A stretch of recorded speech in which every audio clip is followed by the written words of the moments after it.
As much as America loves her guns, she has never liked the idea of seeing them in black hands.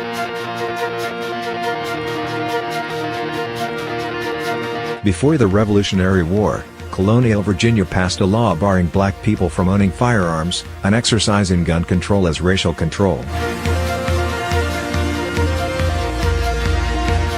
In 1857, in his notorious Dred Scott decision, Chief Justice Roger Taney summoned the specter of black people freely enjoying the right to keep and carry arms wherever they went.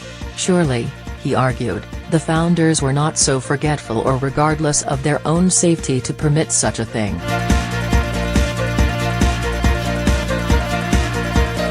When black people armed themselves against white supremacist attacks following the Civil War, Southern state governments passed black codes barring them from owning guns.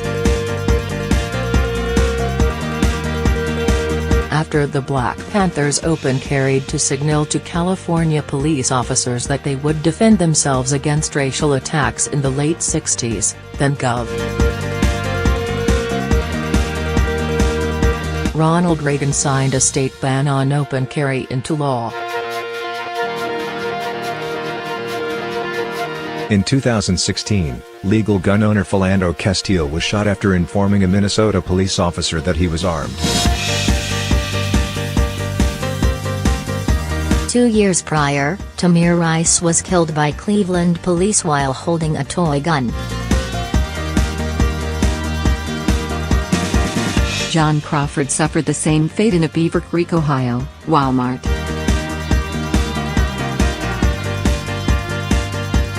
So what does black gun ownership mean in a country so determined to keep its black populace unarmed?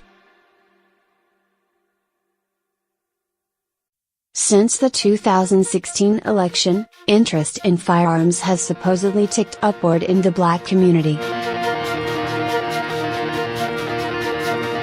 Gun shops and clubs link the interest to a desire for self-protection against the white supremacists emboldened by President Donald Trump's election. HuffPost spoke to 11 black gun owners about their reasons for owning a firearm.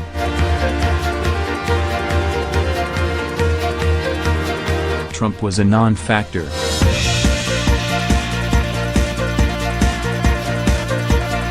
Instead, they talked about wanting to protect themselves out of fear that no one else would. They talked about their anxieties during interactions with the police and their complex views on gun regulation. Where gun advocates often adduce the imaginary heroics of a hypothetical active shooter scenario to their arguments, the black gun owners we talked to referred to specific incidents, specific provocations, as if redlined, too, out of the fantasyland of American gun culture. And most of them returned to a sentiment as old as the nation itself, that owning firearms is a rebellion against a system bent on keeping them out of the hands of black folks. The first gun I ever touched was placed in my hand by my ex-father-in-law as a gesture of goodwill and good faith. He's an old white man, and I was, at the time, dating his daughter. When he handed me this thing, which I would come to find out was a harsh judge, or a revolver you can cross-load with shotgun shells, I was very scared to touch and hold it. It looked enormous, kind of like a flaming scimitar.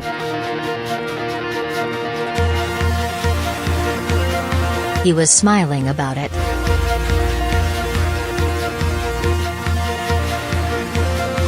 I thought that this was really weird at the time, like a scary guess who's coming to dinner. And I found out later from my girlfriend, who'd eventually become my wife, that this was him saying, "Hi, I'm Charles. I'm a nice guy."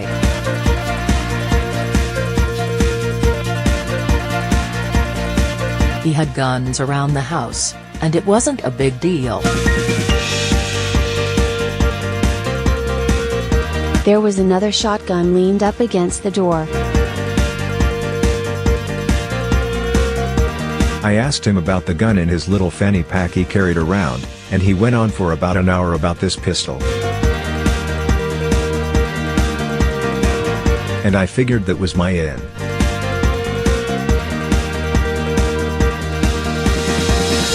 So over a few years I got to know him through guns, and I got pretty good with them. I got a concealed carry license, and I ended up trying to figure out what it meant for me to have a gun as a black man. I slowly learned that we weren't always allowed to have firearms.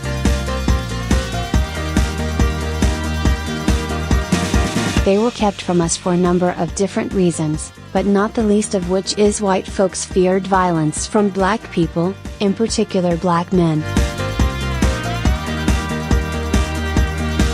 And I had this question in my head about whether or not I was safer if I had a gun, knowing what had happened to Trayvon Martin and Walter Scott. In the course of becoming an expert with a pistol, so much so the NRA certified me as a pistol instructor, I've come to find out that I'm not safer. In fact, I'm probably more likely to have harm done to me if I have a firearm on me, because a cop stopping me is not the same as a cop stopping a white person. And I have a duty to inform any officer who stops me that I am carrying and that I have a permit for it. But how they react to that, I can't say. And that scares me.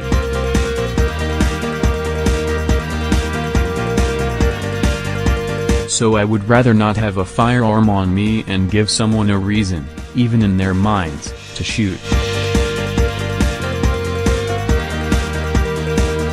I believe in the right to carry a gun, so I own them, and they stay locked up.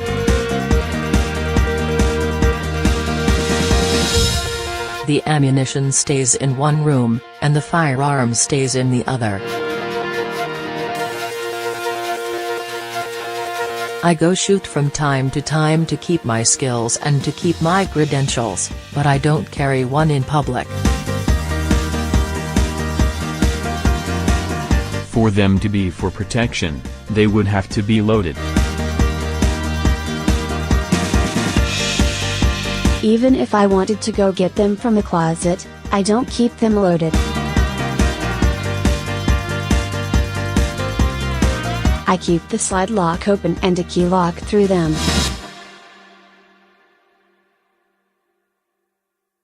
They're paperweights in my house.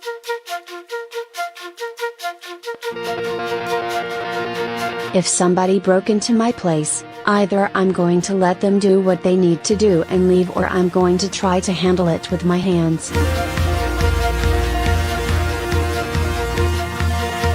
But the chances of someone breaking into my house are small. And if they broke in there, I want to believe that they believe they need something from me that would make them somehow feel whole or make them somehow get to a better place. But if they shoot me or I shoot them, then nothing gets resolved. I'm just a cowboy who shot an outlaw. If that person is subdued, or if I knock that person unconscious with one of the candle holders I keep around, and then that person is handcuffed and we go through this system of justice that we put into place, I feel much better about that. I don't believe breaking into my house means that you need to die.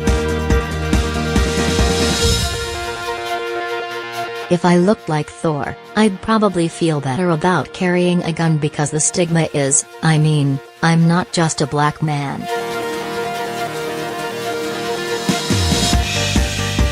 I'm a fit black man with, 15 tattoos, sponge brush hair and beard, and Malcolm X glasses, and I wear Jordans all the time.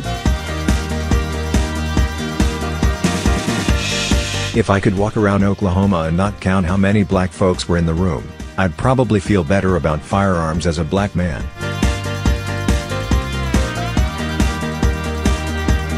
I'd probably feel safer walking around with one.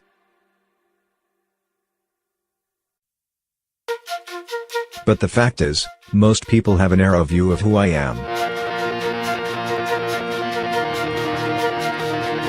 I don't get to wave my credentials in front of me and say, "Hey, master's degree." Hey, PhD.